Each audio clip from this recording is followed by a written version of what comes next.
Para MR Producciones es un honor presentar nuestra antología de escritores y escritoras costarricenses. Este año 2020 con la edición de literatura infantil.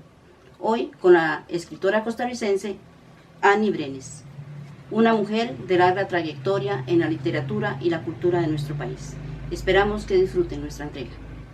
Soy Annie Brenes, escritora de literatura para niños y para no tan niños también. Bienvenidos a mi casa, aquí en el calor de Alajuela. Y vamos a trabajar hoy con algunos de estos hijos de papel para presentárselos y que los conozcan, que los disfruten y ojalá que igual que yo, que los lleguen a querer mucho. Mi teléfono es 8375-8229 y en este detalle los procesos con los libros a veces son un poco tediosos, largos o no sé cómo decirles. Tienen que pasar por muchos pasos y por muchos escritorios, entonces a veces un libro que alguien quería o que alguien ocupaba está listo, pero mientras pasa de un lado a otro puede durar muchas semanas y hasta meses. Entonces yo he tomado la decisión de que cuando un libro ya está listo, cuando ya nace, prefiero tenerlos en la casa, porque para mí es más fácil llevarlos, traerlos, ofrecerlos.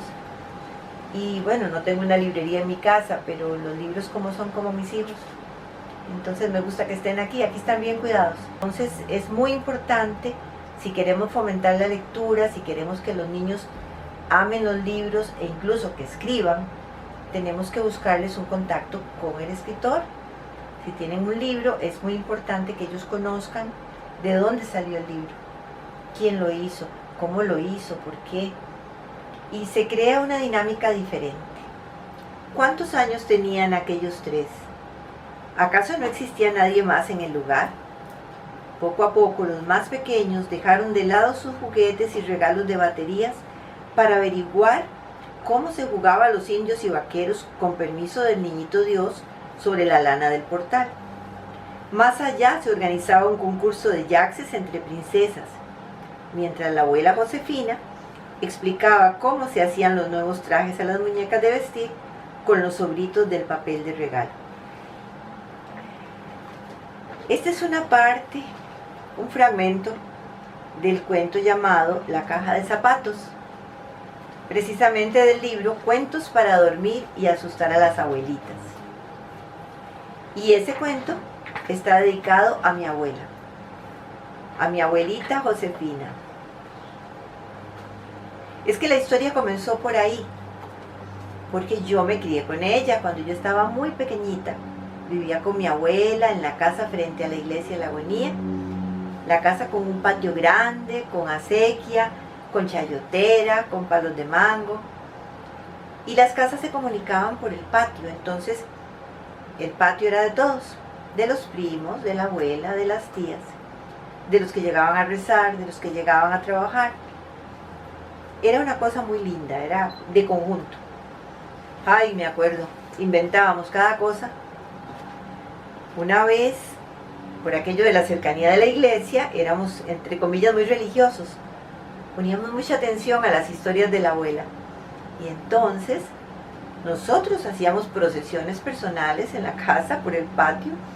Entonces ahí usted podía encontrar a la Virgen de Guadalupe tomando café, la Virgen del Carmen llegaba con frecuencia. Éramos nosotros, con los trajes que nos encontrábamos por ahí. Los primos celebraban misa en el patio. En otro cuento por ahí, hay una historia sobre cuando nos confesábamos con los primos. Creíamos fielmente que el primo era el sacerdote cuando estaba haciendo su papel. No solo jugábamos de casita. También, para una Semana Santa, me acuerdo que nos gustó tanto la historia de Moisés, que al pobre Carlitos, que era un primo más pequeñito, lo echamos en una palangana y lo pusimos en la acequia, porque según nosotros era Moisés, y al otro lado lo estaba esperando la otra prima más grande para recibirlo. Cosas de ese tipo. Esos eran los juegos de antes, eran las diversiones de antes.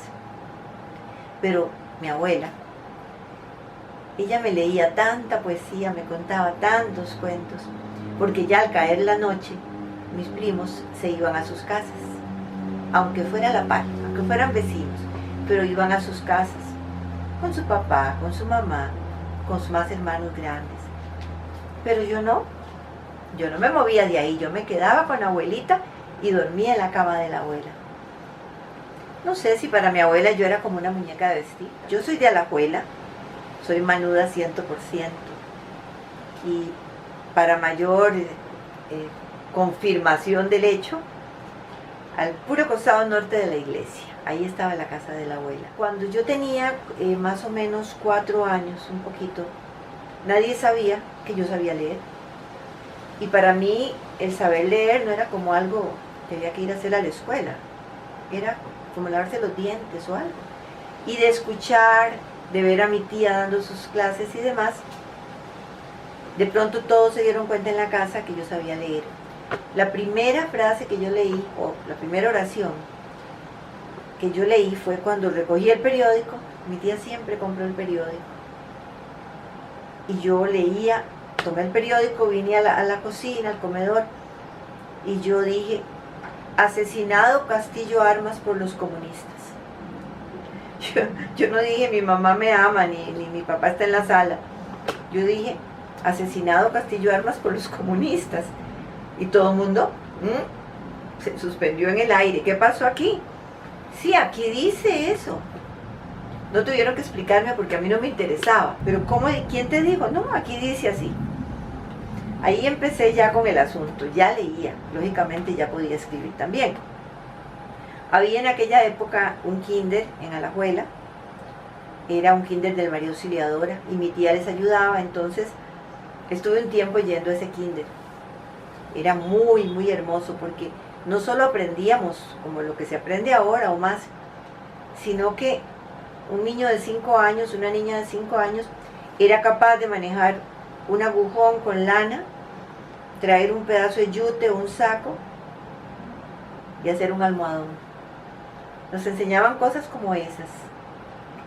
Y sí, tengo esos recuerdos de verme haciendo mi almohadón con una flor a los 5 o 6 años, con mi uniforme de cuadritos, muy lindo. Después había que ir a la escuela, y estaba la escuela Bernardo Soto. Me llevaron a primer grado. Y cuando fui a primer grado tuve un gran problema.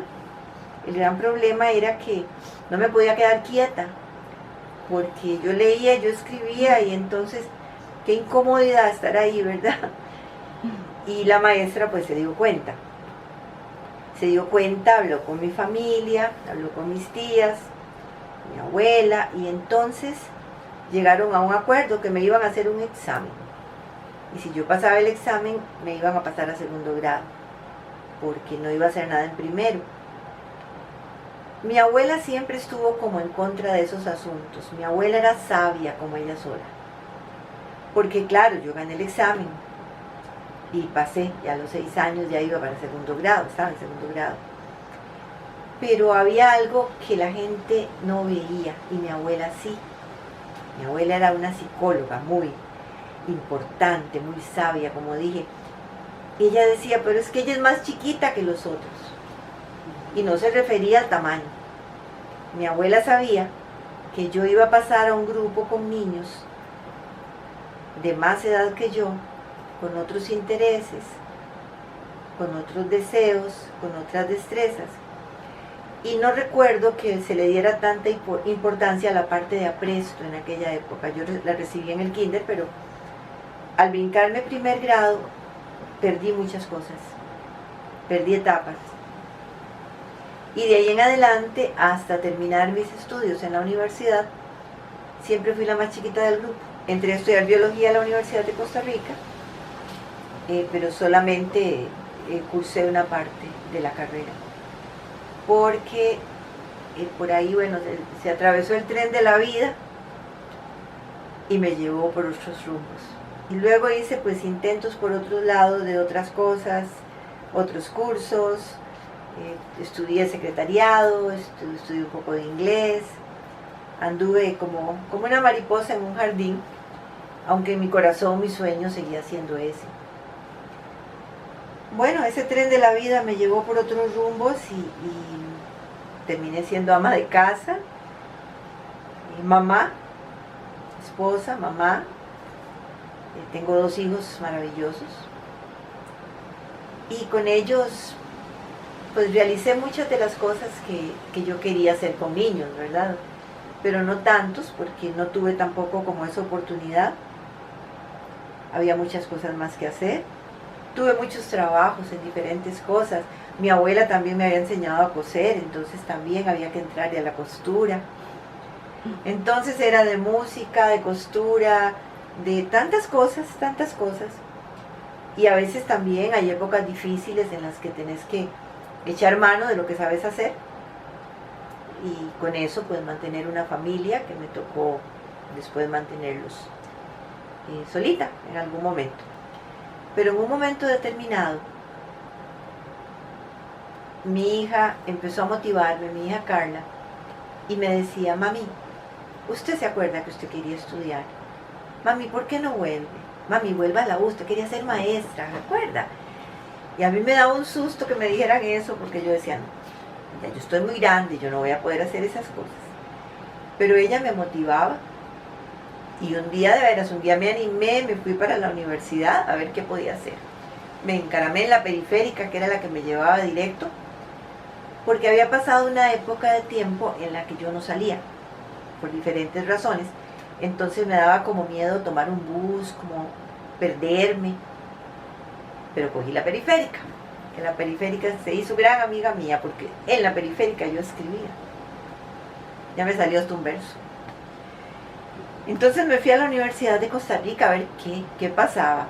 Bueno, para mi sorpresa, estaban abriendo unos grupos en educación. Y cuando fui a preguntar qué requisitos, y fui a buscar al registro las cosas que podían existir mías todavía, tenía muchísimas materias aprobadas. Y todas esas materias también me servían con sus créditos para la carrera de educación. Y vámonos, de veras, le hice caso a mi hija y me matriculé en la universidad otra vez, con una gran ilusión. Y además era un programa en el que rapidito tenías que estar yendo a las escuelas, hacer tus prácticas, hacer tus cosas.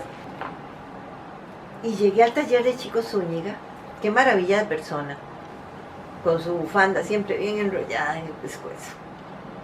Y ahí aprendí tantas cosas. Yo fui la única era la única que escribía literatura para niños. Entonces él, con un gran respeto, con una paciencia, un carisma especial, nos escuchaba a todos, nos mandaba a escribir nuestros trabajos en una pizarra. Nunca nos criticaba ni nos decía eso no sirve. Si tenía que hacernos alguna observación, nos la hacía aparte, en privado. Y aparte de eso, íbamos poco a poco. Y cuando a mí me tocaba que me revisaran un trabajo que llevaba, por allá en otra sala del lugar estaban los hijos de Adela, de una compañera.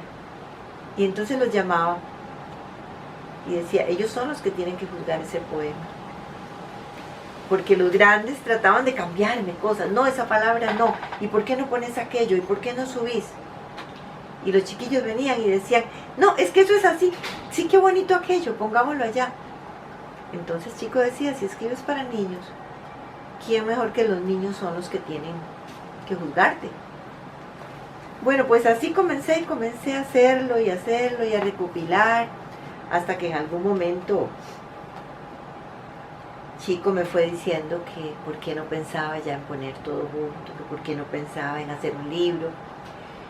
Y antes de eso me pasó que también por empuje de mi hija, ¿verdad?, que siempre ha sido como así, como el hada madrina,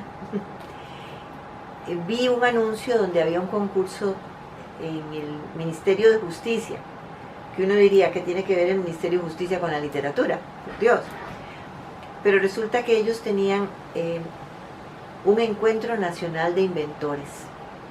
Y entre ese encuentro nacional de inventores habían varias categorías, y había pintura, y había poesía, y había literatura. Yo me arriesgué y mandé mis primeros 12 poemas. Y bueno, con la venia de don Chico y demás, y para mí fue una sorpresa muy agradable. Me asusté mucho cuando mi trabajo fue el que ganó el primer lugar en ese certamen. Fue como el primer concurso, digamos, en forma que gané. y que dio pie a que este libro, Jardines y Estrellas, fuera publicado por el ICER, fuera usado en el Ministerio de Educación Pública después. El año pasado cumplió 25 años, en 1994. Cuando eso sucedió, ya yo estaba prácticamente casi que trabajando como maestra, ya estaba terminando de graduarme, y entonces ya el hecho de ser así tenía contacto con los niños. Entonces descubrí algo muy importante, que yo no podía trabajar como el ministerio pedía, no podía. Entonces comencé a hacer ciertos cambios, ¿verdad?, sin salirme de lo reglamentario, por decirlo así, pero nadie me impedía ponerle adornos al trabajo.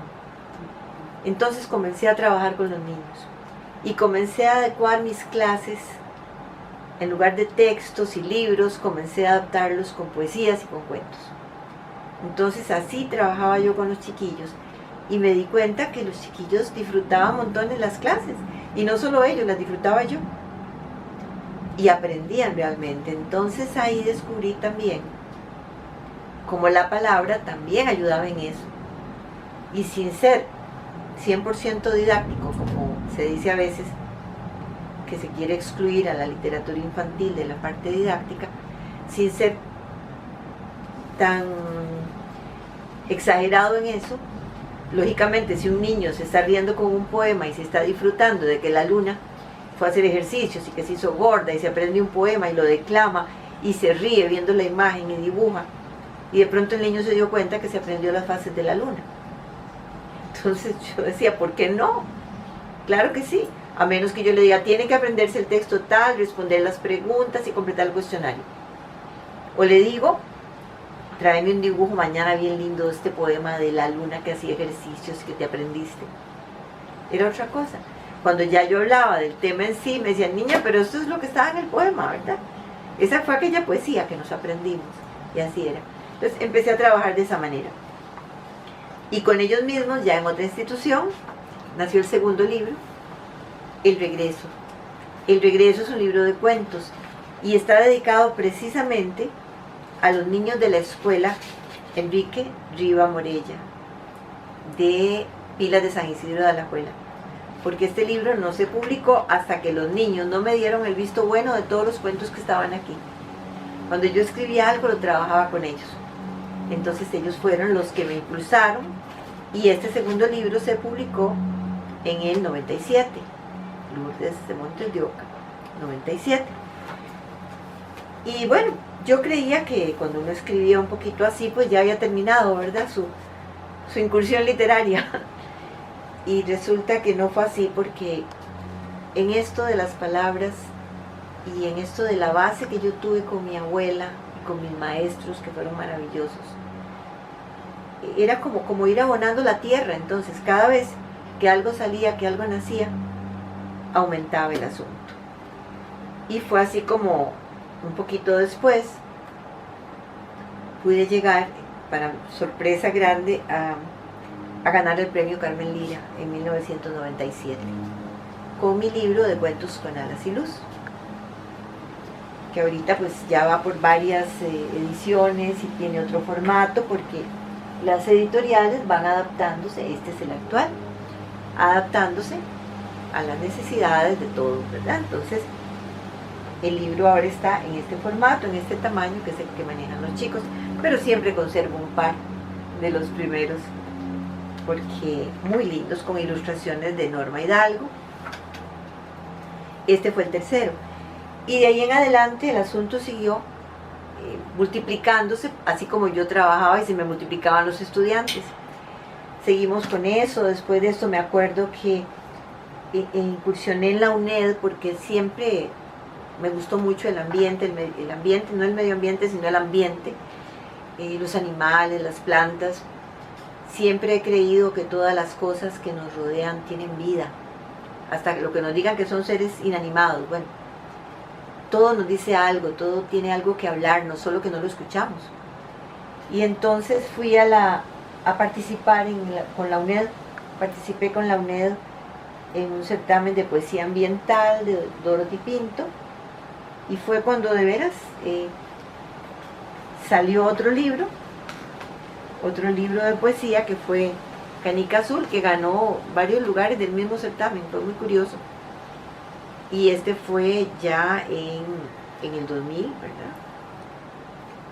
Entonces ahí también eso hizo que las puertas de la UNED se abrieran de una manera muy especial, porque había una serie Mapachín que se estaba rescatando, que es una serie infantil ambiental, y empecé a ser parte de ella. Y con la serie ambiental Mapachín, pues me ha dado gusto hablando de monitos en peligro, hablando de Navidad en la huerta, hablando de bienaventuranzas de la naturaleza, diferentes títulos de los libros que he podido publicar con ellos. Chapuzón. La luna se puso su traje de baño, hecho entre la bolsa, anteojos y paño. Llevaba sandalias, sombrero de playa y de crema blanca cubierta la cara. Cuando se dio cuenta que el sol se marchó, en el transparente mar se zambulló. Una luna guapísima con vestido de baño azul y demás. Esta es la última publicación que se hizo con la UNED. Aparte he hecho otras cositas, pero no en esta línea. En los 40 años de la UNED se publicó y el libro se llama Las Vueltas del Amor. Está dedicado a otros estudiantes porque casi siempre hay un niño por ahí, un niño de por medio que se atraviesa y algo dice que me hace mover el corazón. Y así es, Las Vueltas del Amor es un libro con cuentos sobre el amor, pero el amor expresado de 1000 maneras, que nunca nos vamos a sentir satisfechos con una definición de él, porque más que un sentimiento capaz de guiar el ánimo y la acción, podemos atraparlo como una forma de vida en acciones cotidianas.